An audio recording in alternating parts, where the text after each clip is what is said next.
नमस्कार दोस्तों। जमीन सर्वे का काम शुरू हो गया है। भू आधार बनाइए, नहीं तो जमीन हो जाएगा दूसरे के नाम से। इस वीडियो में जानेंगे कि आखिर जमीन सर्वे में रैयतों को क्या करना होगा, जमीन मालिकों को कौन सा फॉर्म भरना होगा, कौन से दस्तावेज देने होंगे, क्या प्रक्रिया होगी, भू आधार कैसे बनेगा, सब कुछ जानेंगे इस वीडियो में डिटेल से। कई राज्यों में सर्वे जारी है, तो दोस्तों आज के इस वीडियो में जानेंगे आखिर क्या है भू आधार और सर्वे क्या है, कैसे बनेगा भू आधार, आखिर सरकार क्या चाहती है, क्यों लाया गया है भू आधार, क्यों कराई जा रही है जमीन का सर्वे, आखिर जमीन मालिक को क्या करना होगा, कैसे बचाएंगे अपनी जमीन को, कैसे होने वाला है जमीन विवाद का खात्मा, भारत से बाहर रहने वाले लोग क्या करें, भू ऐप क्या है, घर बैठे अपने मोबाइल से अपनी जमीन रिकॉर्ड और नक्शों को कैसे देखें। इन सारे सवालों का जवाब इस वीडियो में आपको मिलने वाला है। दोस्तों जैसा कि आप सभी को पता है कि पहले ज्यादा जमीन राजा महाराजा और जमींदारों के पास हुआ करता था। अंग्रेजी हुकूमत में ही 1905 में पहला जमीन का सर्वे हुआ, जिनका सभी रैयतों का खतियान बना। उसी खतियान की मान्यता आज भी दी जाती है। जब 1947 में देश आजाद हुआ तो 1950 में जमींदारी उन्मूलन कानून लाया गया, यानी गवर्नमेंट के द्वारा यह एक ऐसा कानून था ताकि जमींदारी प्रथा का अंत हो सके। और सीलिंग एक्ट को भी लागू किया गया ताकि कोई भी एक आदमी के पास एक निश्चित सीमा से अधिक जमीन ना रहे। यदि जमीन ज्यादा है तो उसका अधिग्रहण कर जरूरतमंदों को दिया जाए। उसके बाद देश में कई राज्यों में सर्वे 1965 में भी हुआ, परंतु यह उतना कारगर नहीं हुआ। आज भी 1905 खतियान और नक्शे को ही प्राथमिकता दी जा रही है। कई राज्यों में 1905 के नक्शे के मुताबिक ही जमीन रजिस्ट्री खरीद बिक्री होती है। जमीन विवाद बहुत ही पुरानी समस्या है। देश के कई राज्यों में भूमि सुधार के प्रयास किए गए, परंतु अब तक जमीन विवाद की समस्या घटने के बजाय दिन प्रतिदिन बढ़ रही है। ऐसे में एक बार फिर सरकार भूमि का डिजिटल सर्वे करा रही है और जमीन का आधार भी बनाया जा रहा है ताकि जमीन विवादों का पूर्ण रूपेण खात्मा हो। हर जमीन मालिक का जैसे ही भू आधार होगा लैंड रिकॉर्ड के वेबसाइट पर डाल दिया जाएगा, तो उस जमीन मालिक का कितना जमीन किस प्लॉट में है उसका पूरा डिटेल, जमाबंदी नंबर, खाता खसरा, रकबा, जमीन रसीद, साथ ही जमीन का डिजिटल नक्शा सामने दिखेगा। इस तरह पूरी विवाद का खात्मा करने का ही सरकार का है ये प्लानिंग।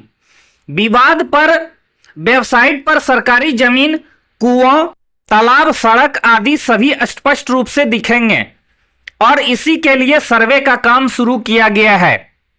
तो सबसे बड़ी बात यह आती है कि आखिर रैयत को क्या करना होगा।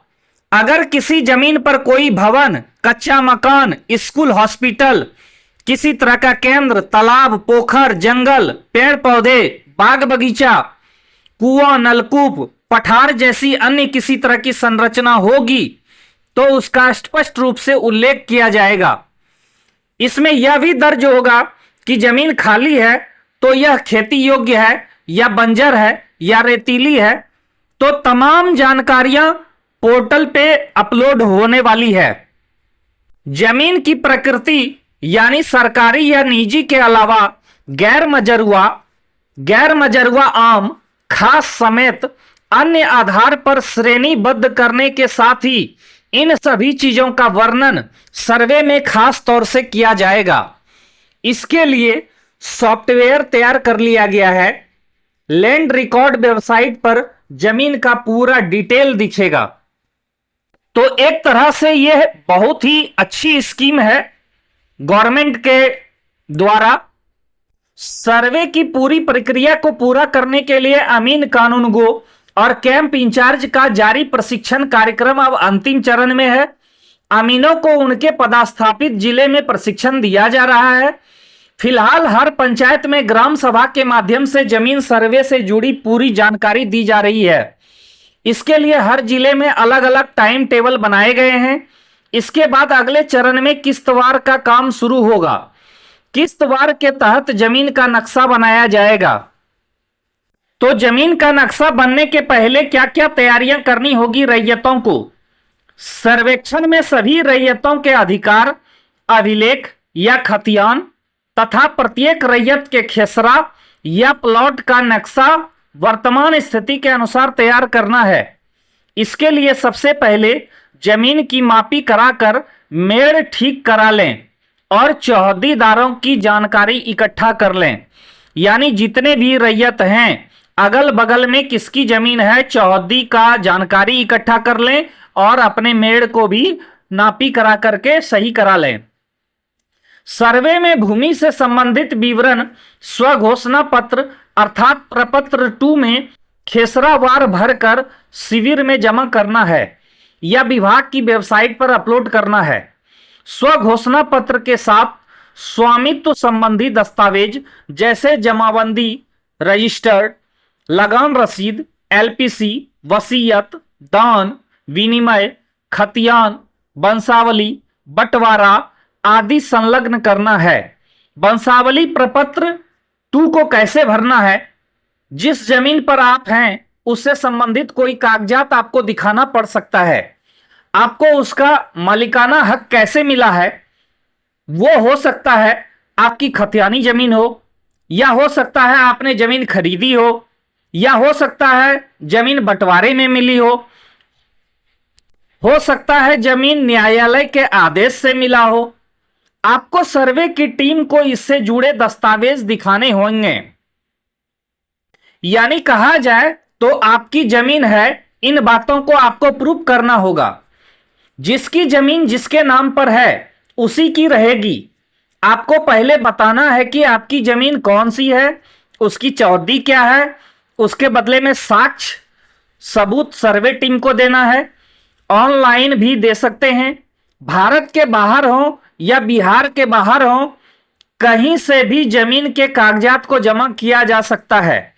सर्वे टीम जो रिकॉर्ड बनाएगी यह भी 6 महीने बाद आप देख सकते हैं। तो बाहर रहने वाले को घबराने की कोई जरूरत नहीं है। यदि उनका जमीन है तो आप उनका उपयोग आसानी से कर सकते हैं।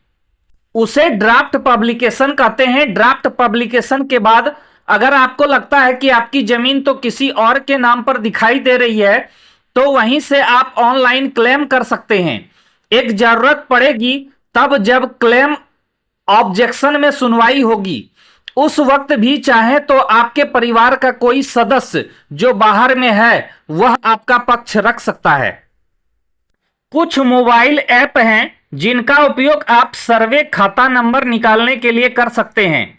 इस ऐप के जरिए या वेबसाइट पर जाकर अपने जमीन का पूरा रिकॉर्ड देख सकते हैं, जैसे Bhu Naksha, Bhulekh, land record India, property record India.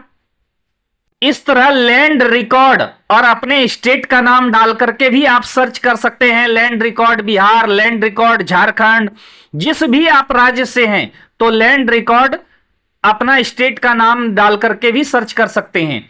सर्वे खाता नंबर निकालने या सर्वे नंबर चेक के लिए ऑनलाइन कई तरीके हैं।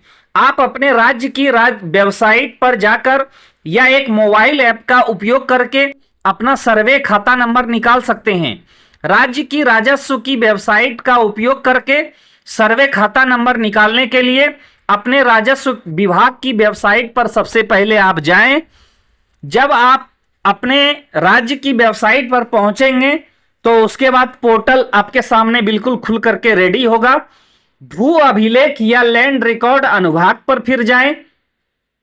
सबसे पहले अपने डिस्ट्रिक्ट को चुनें, उसके बाद अंचल, आपका जो भी अंचल है, उसके बाद मौजा, किस मौजे में आपकी जमीन है, उसके बाद जमीन मालिक का जमाबंदी नंबर यदि उपलब्ध हो तो, नहीं तो खाता नंबर, और यदि वह भी उपलब्ध नहीं है तो जमीन का खसरा नंबर से सर्च करें। यदि वह भी पता नहीं हो, यानी आपके पास कुछ भी पता नहीं है, तो आप पूरे मौजे के जमीन मालिक का नाम, जिसके नाम से जमीन है, उसे सर्च करें, या फिर थोड़ी टाइम जरूर लगेगी। आप अपने मोबाइल से ही पूरे मौजे में हर रैयत का नाम और रैयत के पिता के नाम से पूरी लिस्ट को एक एक करके चेक कर सकते हैं। इस तरह आप घर बैठे अपने मोबाइल से किसी का भी जमीन का कागजात और नक्शा देख सकते हैं। तो काफी आसान है दोस्तों। लैंड रिकॉर्ड पर जाएं, आपका जो भी राज्य है उस नक्शे पर क्लिक करें, नक्शे पर के बाद डिस्ट्रिक्ट पर क्लिक करें। कई बार यह देखा गया है कि लोग जमीन तो खरीद लेते हैं लेकिन वहां रहते नहीं हैं। ऐसी स्थिति में उनकी जमीन पर दूसरे लोग अवैध कब्जा कर लेते हैं। इससे बचने के लिए भू आधार कार्ड का होना अनिवार्य है। इस कार्ड की मदद से सरकार भूमि के स्वामित्व की सुरक्षा सुनिश्चित करती है और यदि कोई अवैध कब्जा करने की कोशिश करता है तो सरकार इस मामले में कार्रवाई कर सकती है। भू आधार कार्ड के माध्यम से आपकी जमीन पर कोई अवैध कब्जा नहीं कर पाएगा। अगर कोई इस तरह की कोशिश करता है तो सरकार इसमें हस्तक्षेप कर सकती है और जमीन को वापस दिलाने में मदद करती है। भू आधार कार्ड के माध्यम से भूमि मालिकों को सरकारी योजनाओं का लाभ आसानी से मिल सकता है, जैसे कि कृषि ऋण और अन्य वित्त सेवाएं। तो सभी के लिए भू आधार बहुत ही इंपॉर्टेंट है। भू आधार से लोन लेना भी आसान होगा। भू आधार कार्ड के माध्यम से भूमि रिकॉर्ड का डिजिटलीकरण होता है, जिससे प्रशासन में पारदर्शिता आती है और भूमि विवादों की संभावना कम होती है। इस कार्ड के माध्यम से संपत्ति का पंजीकरण सरल और तेज हो जाता है, जिससे भूमि से जुड़े विवादों को हल किया जा सके। आगे जानेंगे इस वीडियो में कि आखिर भू आधार कार्ड कैसे बनेगा, कैसे आप लोग अपना भू आधार कार्ड बनाएंगे। जब भू आधार कार्ड बनेगा तो आपको आधार पिन नंबर मिलेगा। भू आधार कार्ड बनवाने के लिए आपको अपने क्षेत्र के ग्राम पंचायत कार्यालय या पंचायत समिति से संपर्क करना होगा। इसके लिए आपको एक आवेदन पत्र भरना होगा, जिसमें भूमि से संबंधित संपूर्ण डॉक्यूमेंट्स और भूमि मालिक के डॉक्यूमेंट्स संलग्न करने होंगे। आवेदन करने के बाद पंचायत द्वारा आपकी भूमि की भौतिक जांच की जाएगी। जांच में सही रहने पर आपका भू आधार बनकर आपके घर डाक द्वारा मिल जाएगा। जानकारी अच्छी लगे हो तो लाइक जरूर कर दीजिएगा।